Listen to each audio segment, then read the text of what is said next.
Kansara DTV news ગુજરાતીમાં આપનું સ્વાગત છે। નજર કરીએ આજના મુખ્ય સમાચારો।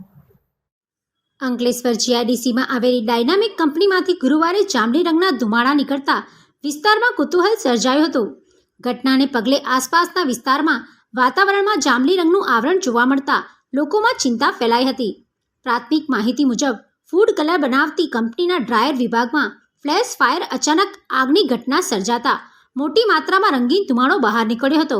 ઘટનાની જાણ થતાં કંપનીના સેફટી વિભાગે તાત્કાલિક કાર્યવાહી હાથ ધરી પરિસ્થિતિને કાબૂમાં લીધી હતી। ઘટનામાં કોઈ જાનહાનિ કે ઈજા થયાની માહિતી સામે આવી નથી।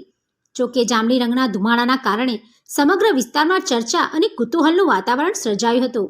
ઘટનાની ગંભીરતાને ધ્યાનમાં રાખી ઇન્ડસ્ટ્રીયલ સેફટી એન્ડ હેલ્થ વિભાગના અધિકારીઓએ તપાસ શરૂ કરી છે। અધિકારીઓએ જણાવ્યું હતું કે ઘટનાની તમામ પાસાઓથી તપાસ કરવામાં આવી રહી છે અને જરૂરી સલામતીના ધોરણોનું પાલન થયું હતું કે નહીં તેની પણ ચકાસણી કરવામાં આવશે। Pintu Modi, DTV news, Ankleshwar.